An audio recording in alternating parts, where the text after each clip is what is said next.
Guys, welcome back to my channel study gracefully with Abha. आज हम पढ़ेंगे बाल विकास को प्रभावित करने वाले कारकों के बारे में। इससे पहले का इसका बाल विकास का इतिहास और उसकी अवस्थाएं, तो वो सब मैंने पिछली वीडियोस में पढ़ाई है। आप चाहे तो डिस्क्रिप्शन बॉक्स में आपको लिंक मिल जाएगी, आप जाके उसे चेक कर सकते हैं। जो लोग इस चैनल पे नए हैं तो वो चैनल को सब्सक्राइब कर लें। चलते हैं आगे।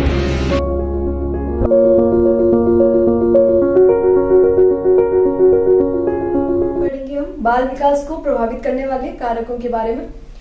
तो फैक्टर्स अफेक्टिंग चाइल्ड डेवलपमेंट, अगर हम इसकी बात करें तो इस पे बढ़ने से पहले मैं आपको फिर से एक बार बता दूं, मैंने पहले भी बताया हुआ है कि कोई कारक या उसको प्रभावित करने वाले कौन से फैक्टर्स हैं, उनको जानने से पहले आप एक बार ये जान लो कि बाल विकास होता क्या है। तो बाल विकास व्यवहार का अध्ययन होता है। तो व्यवहार के अध्ययन को प्रभावित करने वाले कारक कौन कौन से होंगे, तो वो कौन कौन से होंगे उन पे बढ़ने से पहले हम देख लेते हैं।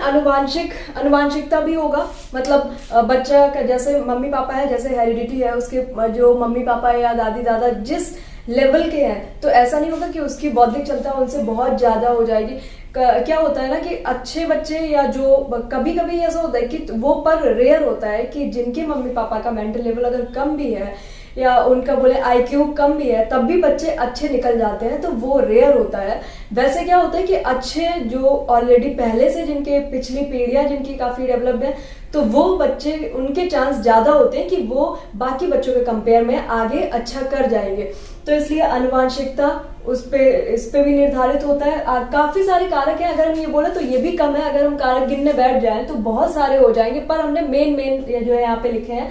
अनुवांशिक, वातावरण, पोषण, प्रजातीय विशेषता, लिंग भेद, संस्कृति, अंतःस्रावी ग्रंथियां और बुद्धि और आयु। अब चलिए हम एक एक पे बात कर लेते हैं। तो हमारा सबसे पहला है अनुवांशिकता। अनुवांशिकता मतलब हेरिडिटी।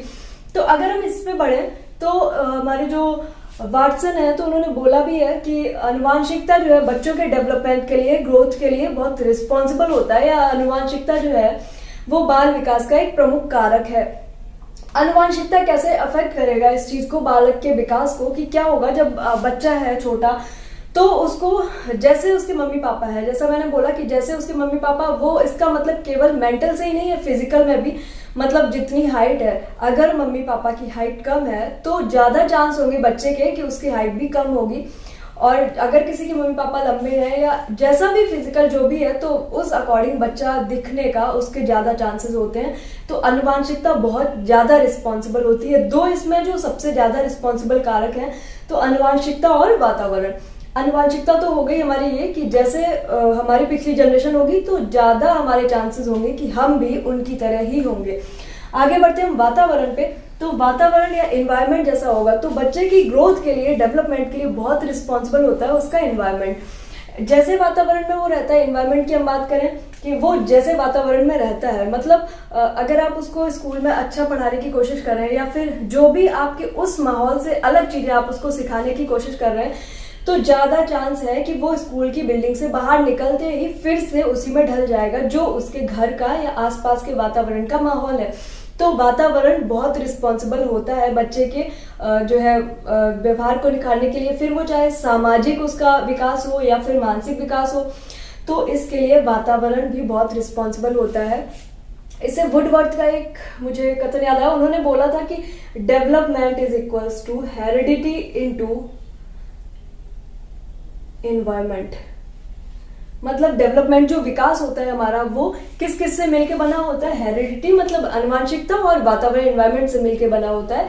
तो ये वुडवर्थ ने बोला था, वो भी यहाँ पे याद रख सकते हैं। और वातावरण जो है, तो वो बहुत रिस्पॉन्सिबल होता है कि बच्चा आगे कैसा होगा, उसका सामाजिक विकास कितना होगा, उसका मानसिक विकास कैसा होगा, तो उसके लिए उसको कैसे वातावरण में रखा जाए, तो वो रिस्पॉन्सिबल होता है उसके लिए। आगे चलते हैं हम पोषण की तरफ। तो पोषण का सीधा सा रिलेशन है उसके शारीरिक विकास से, और सारे, या फिर हम बात करें कि सारे ही विकास जो होते हैं ना, वो इंटर रिलेटेड होते हैं। ऐसा नहीं है कि केवल शारीरिक विकास पोषण उसको ही अफेक्ट करेगा। अगर शारीरिक विकास ठीक से नहीं होगा तो मानसिक विकास भी ठीक से नहीं होगा, सामाजिक विकास भी ठीक से नहीं होगा। आप ऐसे समझ सकते हैं कि अगर एक एज ग्रुप के बच्चे हैं, उसमें से अगर मान लीजिए कि उसी एज ग्रुप में कुछ बच्चों की या एक बच्चे की हाइट जो है एबनॉर्मली बहुत ज्यादा हो गई है बाकी बच्चों के कंपेयर में, तो वो क्या करेगा, पूरे ग्रुप में अपने आप को जो है ना लेफ्ट आउट फील करेगा। उसको लगेगा कि ये जो पूरा ग्रुप है वो उसका नहीं है, या उसको शर्म आएगी उन बच्चों के बीच में। तो ये होता है कि पोषण जो है इफेक्ट डालता है शरीर के साथ साथ में सामाजिक जो है विकास पे भी, मानसिक विकास पे भी। तो पोषण भी रिस्पॉन्सिबल होता है। आगे चलते हैं हम प्रजातीय विशेषता। प्रजातीय विशेषता अगर हम समझें तो इसको हम इस तरह से समझ सकते हैं कि कुछ प्रजातियां होती हैं, या फिर आप इसको ऐसे भी रिलेट कर सकते हैं जो आपके खुद देख रखा होगा तो उस अकॉर्डिंग कि गांव में और शहर के माहौल में थोड़ा डिफरेंस होता है। तो क्या होता है कि कुछ रूढ़िवादी जो उनकी मान्यताएं होती हैं, या फिर हम बात कर ले जनजाति की, कुछ रूढ़िवादी मान्यताएं होती हैं कि ये नहीं करना है, ये नहीं खेलना है, या जो भी है, ये सारी चीजें क्या होती हैं उसके विकास पे असर डालती हैं। तो ये हो गई हमारी प्रजातीय विशेषता। कुछ प्रजातियां ऐसी होती हैं जो क्या होता है वो अपने पुराने टाइम से मानते आ रहे हैं, उन्हें नहीं पता है कि गलत क्या है सही क्या है, पर वो पुराने टाइम से क्योंकि मानते आ रहे हैं उन चीजों को, वो नहीं तोड़ना चाहते, तो इसलिए पर वो चीजें क्या होती हैं बच्चों के विकास पे इफेक्ट डालती हैं, बच्चों को विकास को क्या करती हैं, प्रभावित करती हैं। आगे चलते हैं हम लिंग भेद पे। लिंग भेद भी एक बहुत बड़ा कारण है। जैसा हम लोगों की सोसाइटी में होता है, इंडियन सोसाइटी क्या होती है कि पितृ प्रधान देश है क्योंकि ये, तो क्या होता है लड़के और लड़कियों में जो डिफरेंस होता है, इवन अब इस चीज को हम डिस्कस नहीं करेंगे कि होता है या नहीं होता है, पर हम मानते हैं कि हाँ यहाँ कुछ हद तक होता है, काफी हद तक होता है इवन कहें तो। लड़के और लड़कियों के मन में जो ये भावना होती है, या घर वालों में भी देखने को मिलता है कि लड़का ये खाए या इस तरह से रहे, लड़की इस तरह से रहे, तो वो चीज उसको इफेक्ट डालती है उसकी फिजिकल हेल्थ पे भी और मेंटल पे भी और सामाजिक पे भी। अगर आप दबाएंगे या ऐसा कुछ करेंगे तो क्या होगा, या आप बोलने नहीं देंगे, घुलने मिलने नहीं देंगे बच्चों को, तो उसका सामाजिक जो विकास होगा वो भी ठीक से नहीं होगा। तो ये हमारे जो है बाल विकास को प्रभावित लिंग भेद भी करता है, मतलब भेदभाव, तो वो भी क्या करता है, इसको प्रभावित करता है। आगे चलते हैं हम अगले संस्कृति पे। संस्कृति, अगर हम कल्चर की बात करें तो ये किस तरह से इफेक्ट डालता है, तो अगर हम कल्चर की बात करें तो इसका मतलब जो है क्या होता है, कहीं कहीं पे काफी जो है जो पुरानी मान्यताएं होती हैं, उनकी जो संस्कृति है उसको संस्कृति का नाम देते हैं। तो पुरानी जो मान्यताएं होती हैं तो उनको भले ही बिना वजह के या फिर बच्चे की मर्जी के खिलाफ उन्हें उसके ऊपर थोपने की कोशिश करते हैं, जिससे क्या होता है उसका विकास बाधित होता है। तो ये हो गई हमारी संस्कृति। जो कुछ चीजें होती हैं जो संस्कृति का नाम देके उसको बच्चे के ऊपर, अगर वो नहीं अपनाना चाहता है फिर भी उसको जबरदस्ती वो चीज आप थोपने की कोशिश करते हैं, तो उसका मेंटल जो लेवल है वो भी इफेक्ट करता है, फिजिकल ग्रोथ पे भी असर पड़ता है। तो ये हो गई हमारी संस्कृति। आगे चलते हैं अंतःस्रावी ग्रंथियां। अंतःस्रावी ग्रंथियां आपने वैसे साइंस में पढ़ा होगा, पर हम यहाँ पे थोड़ा सा उसको शॉर्ट में थोड़ा सा समझ लेते हैं कि जैसे एक ग्रंथि होती है पीयूष, जिसको हम मास्टर ग्लैंड भी बोलते हैं। तो जो हमारी पीयूष ग्रंथि होती है तो वो क्या बोलते हैं, वो ग्रोथ हार्मोन सीक्रेट करती है, जो जीएच बोलते हैं हम इसको, ग्रोथ हार्मोन सीक्रेट करती है। तो ये क्या करती है, जब बच्चा छोटा होता है तो जब इसमें ग्रोथ हार्मोन सीक्रेट होना शुरू होता है तो इसमें अलग अलग बच्चों के हिसाब से अगर हम बोल दें, या फिर ये कुछ कमी भी होती है कि अगर किसी बच्चे में ग्रोथ हार्मोन ज्यादा मात्रा में सीक्रेट हुआ या फिर किसी में कम हुआ, तो वो उसके ग्रोथ हार्मोन रिस्पॉन्सिबल होता है बच्चे की ग्रोथ के लिए, फिजिकल ग्रोथ के लिए। तो अगर ज्यादा हो गया तो किसी की हाइट एबनॉर्मली बड़ी ज्यादा हो जाती है, अगर कम हुआ तो उसकी हाइट बाकी मतलब नॉर्मल से कम हो जाती है। तो ये सारी, हम इसको डिसीज भी बोल सकते हैं, ये डिसीज ही हुई। तो इसका इसलिए ये क्या होती है, जो पीयूष ग्रंथि या और भी जो ग्रंथियां होती हैं अंतःस्रावी, तो वो रिस्पॉन्सिबल होती हैं बालक के विकास के लिए। आगे चलते हैं हम बुद्धि पे। तो बुद्धि किस तरह से प्रभावित करती है, देखिए सबका मेंटल लेवल, भले ही आप पोषण उसको अच्छे से मतलब दे लें, फिर भी आप वातावरण और आनुवंशिकता क्योंकि उनकी चेंज होगी, तो इस वजह से क्या होगा, उनकी बुद्धि जो है ना तो उसमें डिफरेंस रहेगा ही। जैसे कोई बहुत अच्छा होगा, मतलब सामान्य से ज्यादा ऊंचे स्तर का होगा, कोई सामान्य स्तर का होगा, कोई निम्न स्तर का होगा। तो ये जो बुद्धि होती है ना, तो इस अकॉर्डिंग ही क्या होता है, उसका विकास होता है। अब वो हमारी काफी चीजें हाथ में नहीं होती हैं। जैसे किसी की कोई बच्चा धीमे सीखता है, स्लो लर्नर है, तो वो हमारे हाथ में नहीं है। उसकी ये हो सकता है उसका हेरिडिटी जो है कारण रहा हो वैसा, तो इस वजह से ऐसा हो, या वातावरण की वजह से ऐसा हो। तो ये जो होता है बुद्धि, तो ये भी एक अच्छा मतलब बड़ा सा इफेक्ट डालता है बाल विकास के ऊपर। आगे चलते हैं हम आयु पे।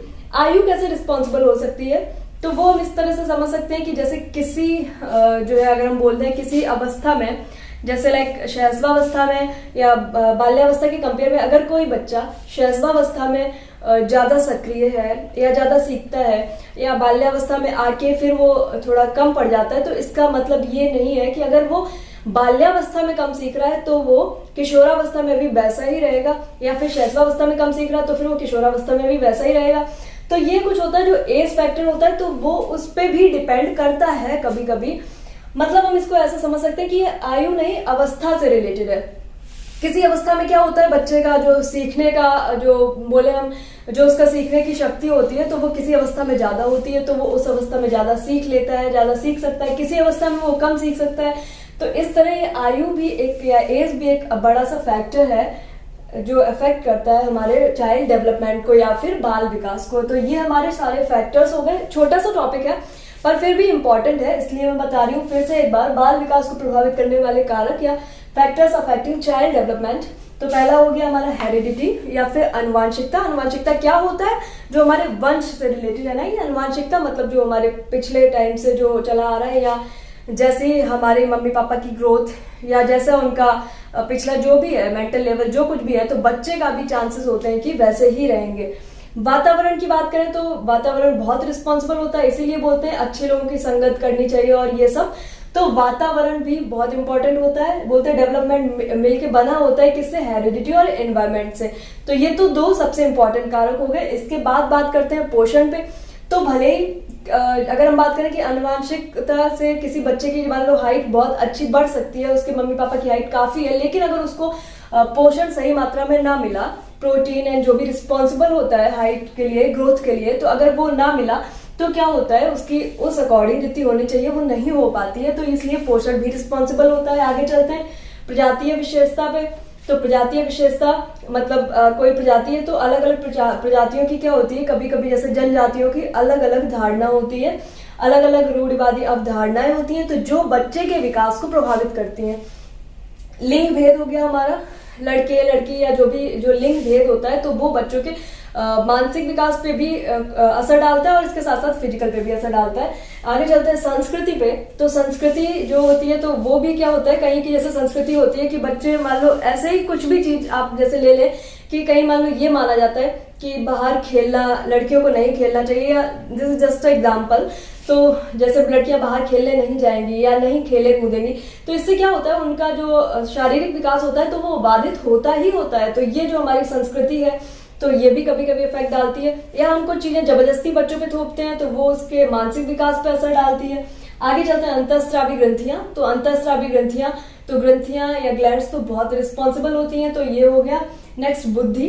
तो बुद्धि का भी सबका स्तर क्योंकि सेम नहीं होता है, तो बुद्धि भी बाल विकास को अफेक्ट करती है। आगे चलते हैं आयु को। तो आयु भी क्या होता है, किसी किसी एज ग्रुप में, मतलब जैसे छोटा बच्चा है तो उसमें कम सीखने की वो है, जैसे वो खेल कूद में ज्यादा है, तो इसका मतलब ये नहीं है कि वो बड़े तक वो वैसा ही बना रहेगा, वो कभी नहीं सीखेगा। तो ये कभी कभी एज के अकॉर्डिंग भी होता है कि छोटे पे वो जैसे नहीं सीख रहा है पर वो बड़े पे अच्छे से, या उसका उससे जैसे छोटा था तब से बिहेवियर उसका चेंज हो जाता है। तो आज का टॉपिक हम यही